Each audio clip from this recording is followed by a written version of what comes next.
At 37 years old, moving up 2 full weight classes, Terence "Bud" Crawford was not supposed to beat Canelo Álvarez. Most experts predicted the bigger, stronger champion would control the fight, and many fans believed the size gap alone made Crawford's task impossible. Yet on that unforgettable night in Las Vegas, Crawford not only survived, he dominated, earning a clear, unanimous decision. This was not the first time he proved doubters wrong. He had silenced critics before, against Shawn Porter and Errol Spence.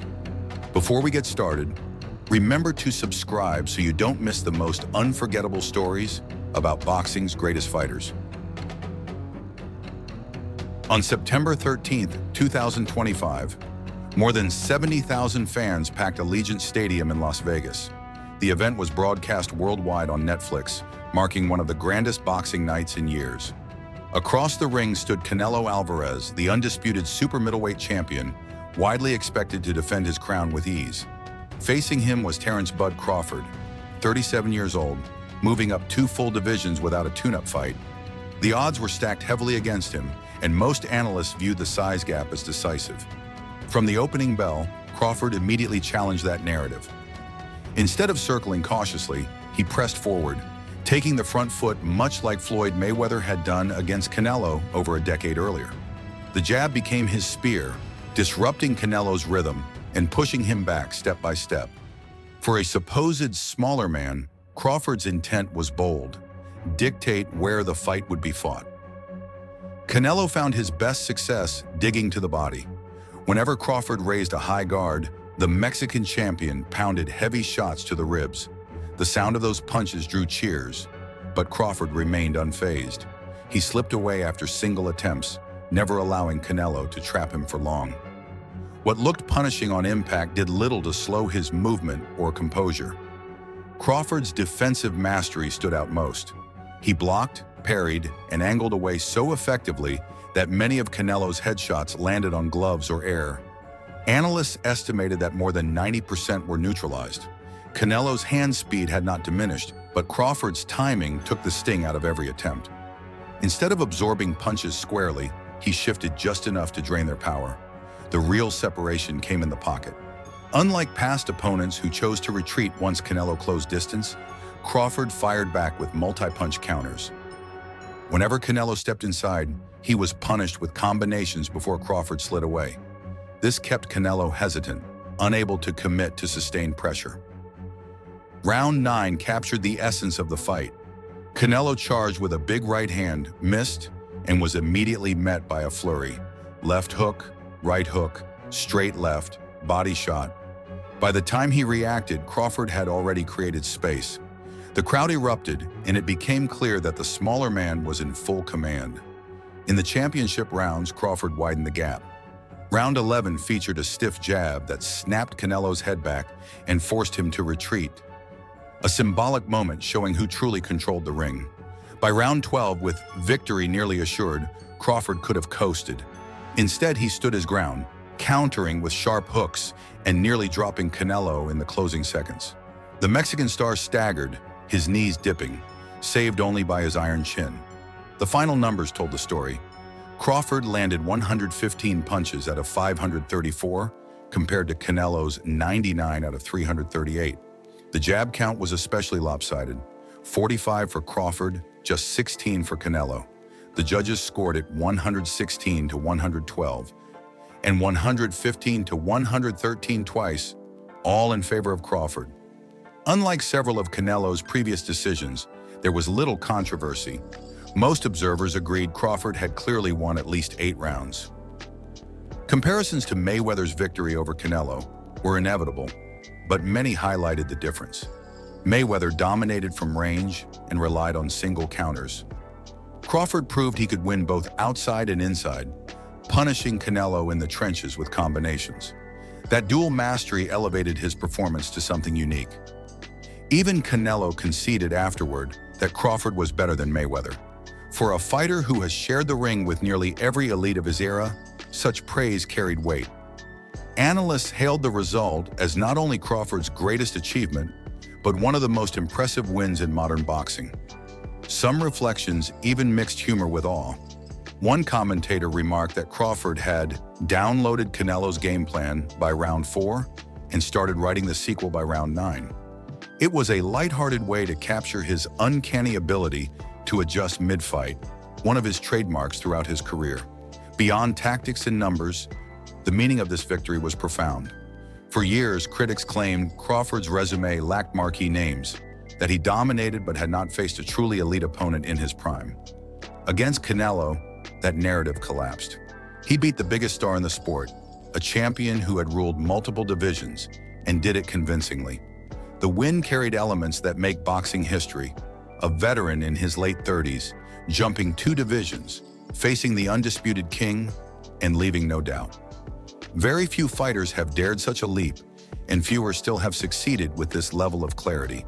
The sight of Crawford walking forward, parrying shots, firing combinations, and raising his hands as Canelo looked frustrated is now etched as one of boxing's iconic images.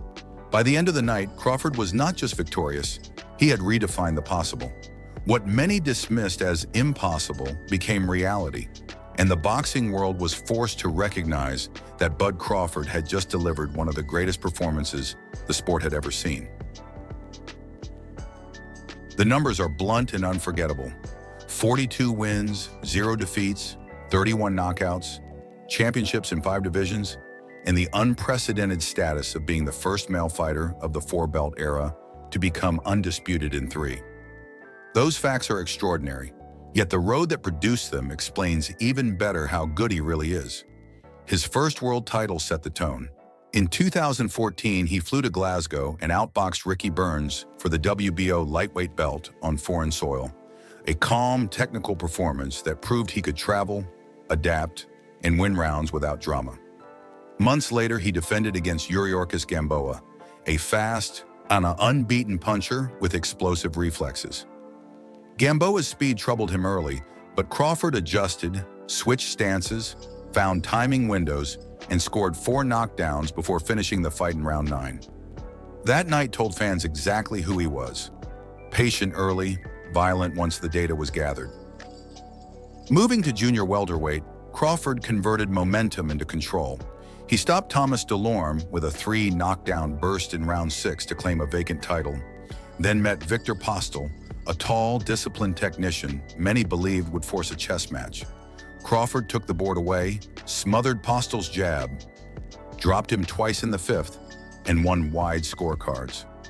1 year later, he unified the remaining belts against Julius Ndongo, ending the fight with a crushing body shot in round 3 and sealing an undisputed reign at 140. Welterweight brought size, attention, and intense expectation. His debut at 147 against Jeff Horn was billed as rugged, but Crawford's timing and leverage broke Horn down for a 9th-round stoppage. Defenses followed in steady rhythm. A final round uppercut ended Jose Benavidez Jr. He neutralized Egidijus Kavaliauskas after a brisk start, and he dismantled Kell Brook and Amir Khan with precise counters that punished their entries. The step many insisted he needed arrived in 2021 against Sean Porter, an iron-willed pressure fighter. Crawford solved him, scored 2 knockdowns in round 10, and forced the corner to save Porter, his first stoppage loss. The summit of 147 came with Errol Spence Jr., a fellow undefeated champion in pound-for-pound elite. Marketed as a coin flip, the bout unfolded as a masterclass. Crawford scored an early knockdown, built a lead with sharp counters, added 2 more knockdowns in the 7th, and closed the show in the 9th. The numbers were emphatic, but the larger point was strategic. Spence's lead hand vanished under counters, his feet stalled, and every exchange occurred on Crawford's terms. When the referee waved it off, the sport had a new welterweight ruler, and Crawford had a second undisputed crown. Rather than idle, he moved to 154 to face Israel Madrimov, a fresh, undefeated champion with quick feet and busy volume. Crawford controlled the pace, layered counters behind feints, and managed the late rounds with veteran calm. The unanimous decision marked a 4th division, conquered and confirmed that his approach scales with weight as long as preparation matches ambition. Then came the leap that will live in his biography forever. Without a middleweight tune-up, he climbed to 168 to challenge Canelo Álvarez, the undisputed ruler of super middleweight and the sport's biggest box office draw. Crawford won by clear unanimous decision and looked stronger as the rounds accumulated. With that result, he became the first male boxer of the four-belt era to be undisputed in 3 divisions, stretching a championship line from 135 to 168 without a single defeat. The traits that made those milestones possible are visible on film. Crawford is a true switch hitter who uses stance changes to alter angles, change jab lanes, and set up the rear hand. The switch is not a flourish. It is a system that manufactures new problems as each round unfolds. His jab can be a gentle probe or a stiff spear. His counterpunching is built on timing more than sheer speed, which is why his accuracy tends to rise as the fight settles. He studies the first few frames, answers the questions an opponent asks, and then accelerates. The second half belongs to him because adjustments come quickly and they rarely miss. Defensively, he wastes very little. Small head tilts, soft parries, and half steps take steam off punches without ceding position. When he does give ground, he often stops on a dime, plants, and returns 2 or 3 counters before angling out. That habit punishes pressure fighters and frustrates sharpshooters who expect predictable targets.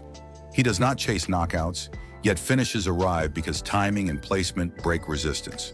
Opponents leave with respect for his power even when single shots are not reckless swings. Crawford's influence reaches beyond technique.